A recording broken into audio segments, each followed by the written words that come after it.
नमस्कार जी। हेलो। नमस्कार जी। नमस्कार जी। जी, बोलिए। आप कहाँ से बोल रहे हैं? ज्ञान गंगा कुछ वहाँ से बोल रहे हैं जी, क्या? ज्ञान गंगा निःशुल्क पुस्तक सेवा से बात कर रहे हैं, बोलिए सर। मैं ये जानना चाह रहा था कि आपको ये जो बाइबल से जुड़ी हुई जो इमेजेस आप बना के भेजते हैं, ये कौन सा विद्वान, कौन सा जानकार है जो बताता है ये डिटेल आपको? सर, ये हमने वेबसाइट बना रखी है, वहाँ पे पूरा लिखा हुआ है। अगर आपको डिटेल में जानना है तो वहाँ जाके आप पढ़ सकते हैं। नहीं नहीं, मुझे डिटेल में नहीं जानना, मुझे आप लोगों का सोर्स जानना है कि तो आप लोगों डिटेल में को। जाने बिना आप कैसे कुछ बोल सकते हो? मेरे पास एक इमेज पहुंची है आपकी जब अभी। आपको कुछ पता ही नहीं है तो कैसे बोल सकते हो? मेरी बात सुनिए। मुझे सब कुछ पता है बाइबल के बारे में। क्या पता मैं है? बाइबल टीचर हूँ। बाइबल टीचर है तो हम क्या करें? नहीं, मैं हमने ये जो लिखा उसको पूरा पढ़ो ना आप। मैंने तो पूरा पढ़ लिया, तभी तो आपको कॉल कर रहा हूँ कि मतलब मैं ये जानना पूरा चाहता पढ़ा हूँ है कि तो नहीं ये ना अभी तक? अरे बाइ भाई, तो अगली बात मत करो। अरे पहले नहीं। आपने कहा मेरे को पूरा पढ़ने की जरूरत नहीं है, अभी कह रहे हो मैं पूरा पढ़ चुका तो निकल कर रहा हूँ। क्या पढ़ा आपने? आपको वेबसाइट का नाम भी पता है? मेरे पास इमेज पहुंची है भाई साहब आपकी। ये जो इमेज। इमेज में क्या क्या लिखा होगा? इमेज में शॉर्ट बातें लिखी होती हैं।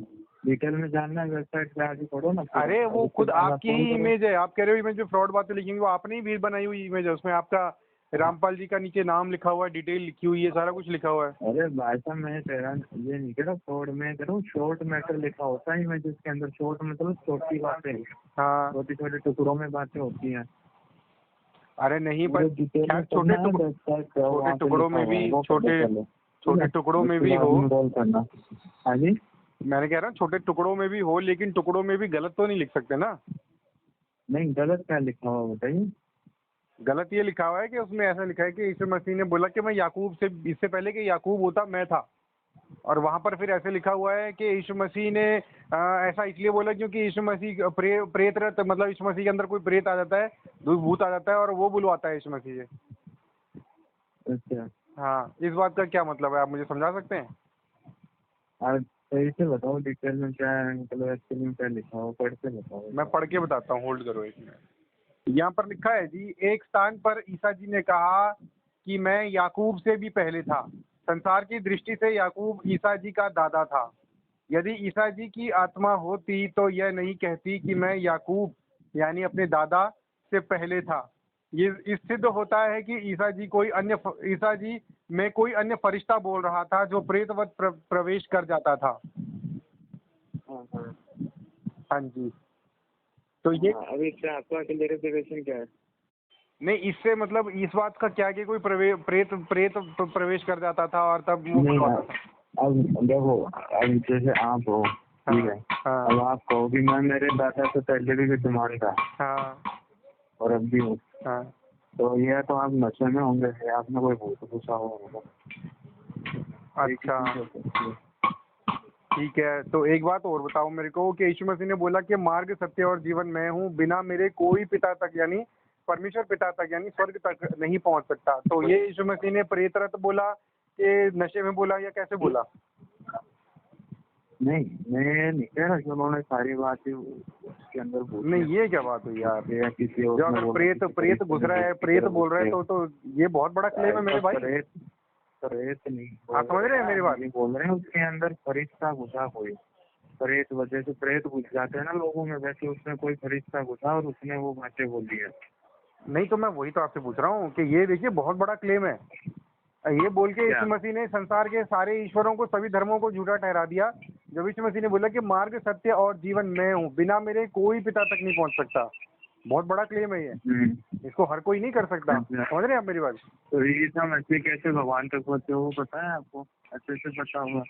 नहीं, आप यार, आप लोग फोटो में बना रहे हो, आप लोग ऐसे प्रेत वाली बातें बता रहे हो। मैं तो आपसे नहीं। पूछने के लिए कॉल किया ना। वही तो हाँ मैं पूछना चाहता हूँ कि ये कौन सा विद्वान आपको ये बातें बताता है जो आप लिख रहे हो? भाई तो बाइबल में लिखे हैं, हमने यार इस तरह से हमने कुछ कहा नहीं। नहीं, बाइबल में तो ऐसा कुछ नहीं लिखा है कि प्रेत घुसा यीशु मसीह में। तब यीशु मसीह ने बोला, यीशु मसीह ने बोला कि मैं जो कुछ भी बोलता हूँ वो खुद से नहीं बोलता हूँ, पिता की ओर से बोलता हूँ, यानी परमेश्वर पिता की प्रेरणा से बोलता हूँ। तो आप तो परमेश्वर पिता को ही प्रेत तो ठहरा रहे हो। वही तो बात हुई। अरे क्या? भाई साहब, आप बेवकूफ हो गया। आपको एक बार समझा दिया कि हमने उसको ये नहीं बोला कि उसके अंदर कोई प्रेत बोल रहा है। प्रेत बस प्रवेश करके कोई बोल रहा है, फरिश्ता। ठीक है, पहले फरिश्ते में और प्रेत के अंदर अंतर जानो। अच्छा, यानी कि फरिश्ता क्या होता है, भूत क्या होता है, और प्रेत बस प्रवेश करना क्या होता है? आपने अगर मत्ती अध्याय 2 पढ़ा होगा तो उसमें लिखा है कि जब यीशु मसीह ने अपना जो परीक्षा पूरी करी, तो परीक्षा पूरी करने के बाद जो स्वर्गदूत है ना, यीशु मसीह की सेवा करने के लिए आए। अच्छा, पढ़ा आपने पक्के नहीं पढ़ा? स्वर्गदूत यीशु मसीह की सेवा करने के लिए आए, सेवा टहल करी स्वर्गदूतों ने। अब जो स्वर्गदूत यीशु मसीह की सेवा टहल कर रहे हैं, आप कह रहे हो कि वही स्वर्गदूत यीशु मसीह में घुस के बुलवा रहे हैं। हाँ, तो दूत भी तो कई होते हैं ना, एक ही थोड़ी ना कि वो गिने चुने 4 उसकी सेवा में आए, वो उसके अंदर घुसे, कोई भी घुस सकता है वो तो। पर ऐसा बाइबल में नहीं लिखा ना। यीशु मसीह ने बोला कि मैं परमेश्वर का पुत्र हूँ। यीशु मसीह खुद परमेश्वर का पुत्र है। यीशु मसीह के अंदर कौन घुसेगा? यीशु मसीह तो खुद परमेश्वर है। यीशु मसीह के अंदर कौन भाई साहब, घुसेगा? हम सब भी तो भगवान के पुत्र हैं। आप क्या हो, भगवान के पुत्र नहीं हो? भाई साहब, यीशु मसीह जो बोला, जो नहीं, एक परमेश्वर का बात पुत्र है बताओ, ना। आप भगवान के पुत्र नहीं हो क्या? ये बताओ, आप भगवान के पुत्र नहीं हो? मैं हूँ, आप भी आपको हो। भगवान ने पैदा नहीं किया? बिल्कुल हो, अरे, लेकिन आप मेरी बात ध्यान से बिल्कुल हो सुनिए। ना। आपके बाइबल अंदर यूहन्ना, आप पहले मेरी बात सुनिए। यूहन्ना अरे भाई 1 साहब, की सुनो, 1 में लिखा है। पहली पूरी बात सुनो, हाँ जी। पहली पूरी बात सुनो। हाँ जी, हम सब भगवान के पुत्र हैं, सही है। ठीक है। आज लोगों में भूत घुसते हैं, हाँ बहुत से लोगों में भूत आते हैं, हाँ, उनमें कैसे घुस गए? ठीक है, तो समझ गया भगवान मैं के आपकी पुत्र बात। हैं ना आपका सारे। तर्क बिल्कुल सही है, मैं आपकी बात समझ गया। ठीक है, अब मैं बोलूँ। हाँ हाँ जी। यूहन्ना 1 की अध्याय 1 की 1, 2, 3 में लिखा है कि आदि में वचन था, वचन परमेश्वर के साथ था, वचन खुद परमेश्वर था, और ये हम आदि से परमेश्वर के साथ था, और जो कुछ उत्पन्न हुआ सब उसी के द्वारा उत्पन्न हुआ। वचन देहधारी हुआ और हमारे बीच में डेरा किया। पढ़ा है आपने ये? नहीं, इसका हिंदी में अर्थ बताओ सही से, क्या इसका कहना चाह हिंदी रहे में हो? अर्थ ये है कि यीशु मसीह जो है वो, हम सब परमेश्वर के पुत्र हैं, आप भी पुत्र हो, लेकिन यीशु मसीह परमेश्वर का ऐसा इंसानी पुत्र नहीं है। यीशु मसीह परमेश्वर का वचन है, जिसको यीशु परमेश्वर ने देह धारण करके संसार में भेजा। यीशु मसीह यूनिक है, समझ रहे हैं आप? कहाँ से यूनिक हुआ, तो ये तो बताओ। तो मैं वही तो वचन जब बता रहा हूँ ना। आपके अगर पास बाइबल है तो आप बाइबल खोलिए। अरे भाई साहब सुनो, हम्म, यीशु मसीह को, जब यीशु मसीह जब जीवित थे आज से हाँ 2000 लगभग 2000 साल पहले, हाँ तो उनकी पूरी तरीके से दुर्गति कर दी गई, उनको पूरी तरीके से तड़पाया गया, हाँ, फिर उनको लास्ट में ले जाकर के वहाँ टांग दिया गया, बिल्कुल सही, उनके हाथों में किले ठोक दिए गए, पैरों में किले ठोक दिए गए, बिल्कुल बिल्कुल पूरा शरीर उसका खूनों से भीगा हुआ। सही। भगवान का पुत्र था, भगवान का विशेष पुत्र, सॉरी। हाँ, इतना ही, वो अगर स्पेशल था, स्वर्ग से दूत उसकी सेवा करने के लिए आते थे, वो उस टाइम कहाँ मर गए थे? वो उस टाइम क्यों नहीं आए? तो भाई फिर ऐसी है बात कि आप ये बोलो ना कि भैया हमें ज्ञान नहीं है, लेकिन हम कुछ ना कुछ अगड़म बगड़म लिख के डाल रहे हैं। नहीं, अगड़म बगड़म क्या हुआ? आपके पास जवाब नहीं है ना, ये मेरे बोलो ना पास तो सीधे, जवाब मेरे है। पास जवाब नहीं आपने है इस जिस चीज जिस का। बाइबल में आपने ये पढ़ा कि यीशु नहीं, मैंने मसीह, जो पूछा सुन तो लो, उसका जवाब दो। जवाब, हाँ जवाब दे रहा हूँ जो आपको, पूछा है ना उसका जवाब। जवाब दे रहा हूँ, ध्यान से सुनना।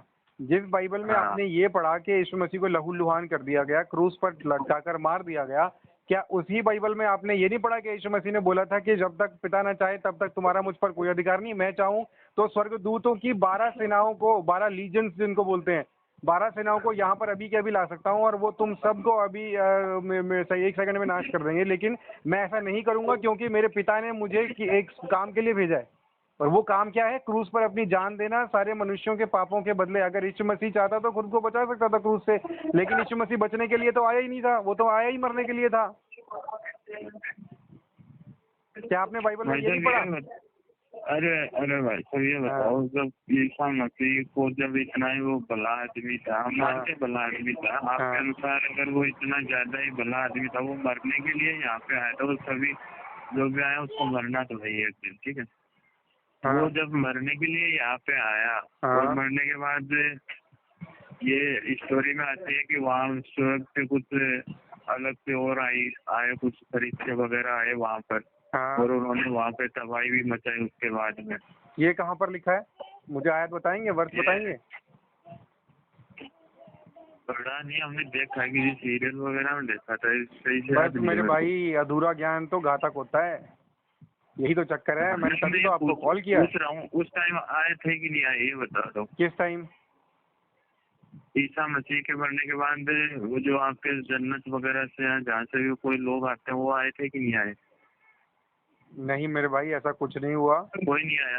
ऐसा कुछ नहीं हुआ। मैं आपको बताता हूँ क्या हुआ। जो आप बताए, जो आपको जानकारी है ना, वो अधूरी जानकारी है, और मैं आपको बताता हूँ पूरी जानकारी क्या है। जब यीशु मसीह क्रूस पर मर गए, ठीक है, यीशु मसीह के हाँ। क्रूस पर मरने के कारण जो उद्धार का कार्य है ना वो पूरा हो गया। और जितने लोग उद्धार करता है यानी कि सृष्टि की उत्पत्ति के समय से लेकर यीशु मसीह के जन्म होने तक, क्रूस पर मरने तक, अपने जिन्होंने पवित्र जीवन जिया और जो अपने उद्धार का, जिनकी आत्माएं उद्धार का इंतजार कर रही थी, जब यीशु मसीह क्रूस पर मरे, यीशु मसीह ने बोला कि पूरा हुआ। ये पढ़ा होगा आपने, ये यीशु मसीह ने बोला कि पूरा हुआ, जिसका अर्थ है कि उद्धार का कार्य, छुटकारे का कार्य पूरा हुआ, पापों के बदले सजा भुगत ली जा चुकी है। तो जितनी आत्माएं अपने उद्धार के लिए इंतजार कर रही थी, वो सारी आत्माएं जो है, वो जो लोग कब्रों में दबे हुए थे, उन सब की आत्माओं का उद्धार हुआ। वो लोग अपनी कब्रों से निकल गए और वो कब्रों से निकल कर जिंदा हुए, और उसके बाद वो उसी दशा में, जिस दशा में यीशु मसीह स्वर्ग में जीवित उठाया गया, उसी दशा में वो आत्माएं भी, वो जीवन, वो भी स्वर्ग पर उठाए गए जिन्होंने पवित्र जीवन जिया। वो समझ रहे हैं आप? ये वो बात है जो आप कह रहे हो कि स्वर्ग से पता नहीं कौन कौन आया, वो कोई बात नहीं है।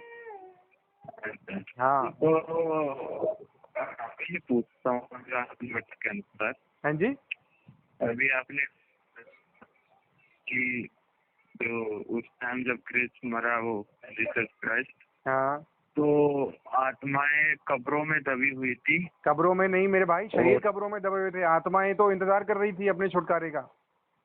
कब्रों में इंतजार कर रही थी ना वो। कब्रों में नहीं मेरे भाई, अगर आपने बाइबल नहीं पढ़ी है ना तो आप ऐसे बोलो ना कि मैंने पढ़ी नहीं है। भाई साहब, कब्रों में नहीं, एक जगह है, सुनिए, आत्माएं जो शरीर जो थे, शरीर रिकॉर्ड हो रही है कॉल हमारे पास, मेरे पास भी रिकॉर्ड हो रही है, मैं तो रिकॉर्ड कर ही रहा हूँ, क्योंकि मुझे साबित करना है कि आप लोग बिना पढ़े लिख के भेज रहे हो। हाँ, तो एक बार इसको रिपीट करके सुनो, रोक करके फिर से मैं सुनाता हूँ। नहीं, मैं आपको सुनाता हूँ भैया, मैं ही बोल रहा हूँ, मैं आपको सुनाता हूँ। जितनी भी आत्मा, जो आत्माएं मर गया, उसके बाद में जो कब्रों में दबे हुए थे वो वहाँ से निकले, जो जिन्होंने पवित्र जीवन जिया, फिर से बोलता हूँ, वो कब्रों से निकले। हाँ, फिर से बोलता हूँ, और उनका उद्धार हुआ।